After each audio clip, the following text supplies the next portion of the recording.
Frankerreich is an alternative interwar scenario I'm working on, where the Great War, instead of ending in 1918 like in our timeline, lasted until 1921 without any American involvement in the war. Without American soldiers to replenish the front lines, the Entente was left in quite a pickle. In 1918, Bulgaria and the Ottomans had surrendered, as well as Russia had begun their brutal civil war.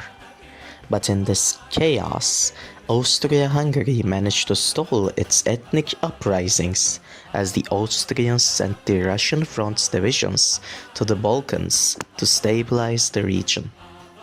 When 1921 rolled around, the British Expeditionary Force finally broke through in the Balkans, marching into Belgrade as Austria could not hold on to power, with the minorities populace starting rebellions and collapsing the Austrian Empire.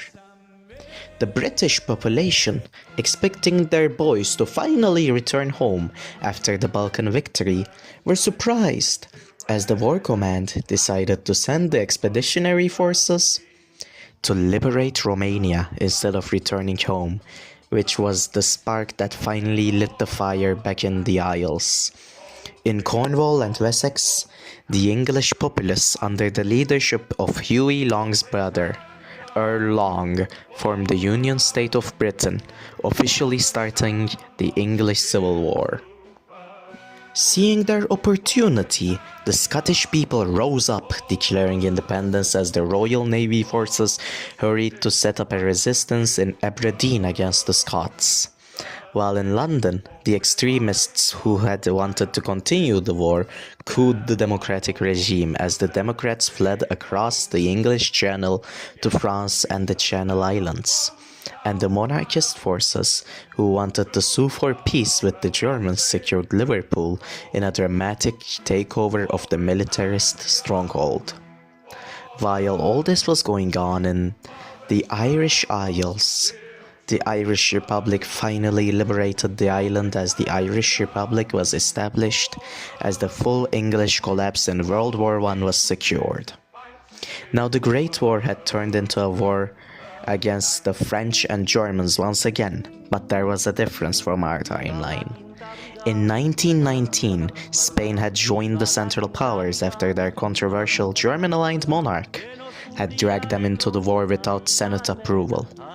The French, being prepared for this, had occupied Barcelona in the starting days of the war as the Spanish couldn't handle the pressure anymore, and collapsed into civil war in 1921 following the Austrian collapse.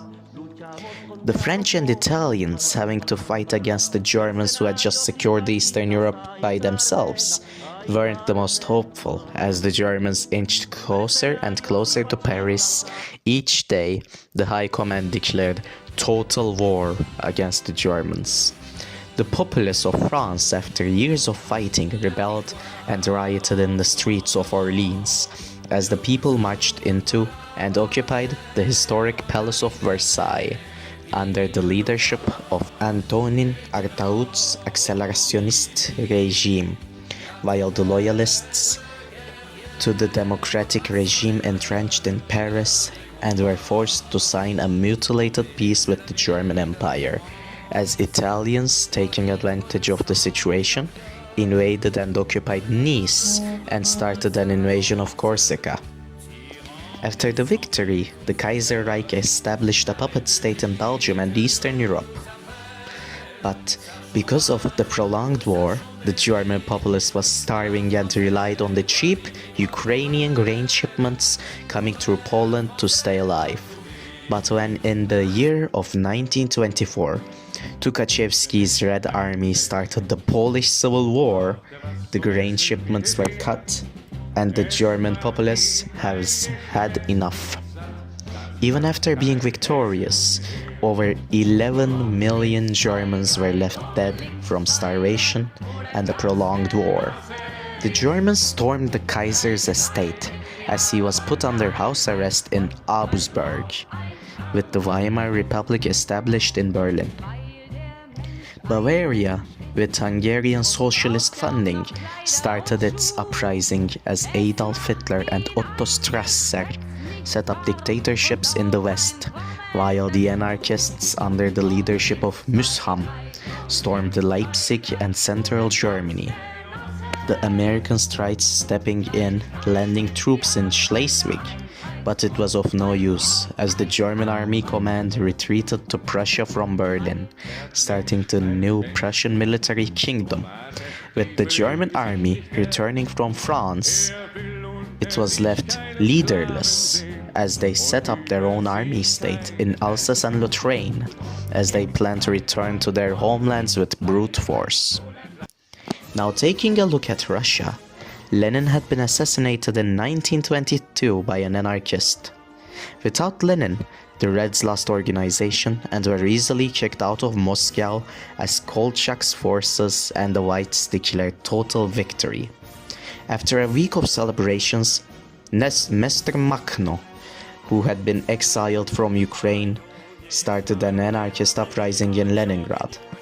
While Kolchak was resting and celebrating in the city, in the following chaos, Kolchak was slain by a rogue anarchist with a knife to the neck. As the White movement was left leaderless, and the anarchist movement under Makhno's leadership spread, and White Russia had to submit to Makhno's total and unquestioned leadership. With the anarchists in charge, the landowners, scared for their lives, started to mobilize and started what we know today as the Landowners' Revolt, together with the minorities of other Russian lands, as American forces landed in Kalmykia trying to stabilize the Russians, beginning the Second Russian Civil War. And finally, taking a look at the Greco-Turkish War, we see that the Turkish armed forces won, just like in our timeline. But in this timeline, something was different. The Bulgarian hierarchy, seeing how decimated the Greek forces were in Anatolia, stepped in, trying to help its Balkan brothers win against the Turks, who they thought would try to reconquer the entire peninsula. But to the shock of the Bulgarians, they lost as the Turks pushed into Thrace, and the war was over after Macedonian rebels under the IMRO occupied Macedonia. After this, Fevzi Çakmak became a national hero, and when Atatürk forced him to demobilize its forces, he refused, forming the Turkish state based in Istanbul against the Kemalist government in Ankara. And this is where our story starts.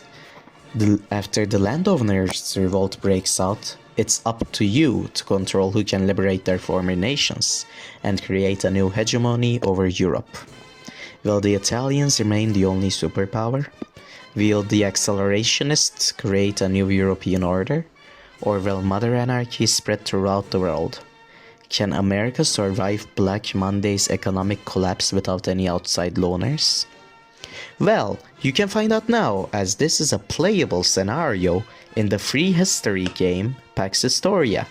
So if you're ready to reconquer lost lands in the Great War, you can click in the link of the description to test out the Frankerreich, Victors of the Weltkrieg scenario on Pax Historia for free today. Peace out. And yippee-ki-yay.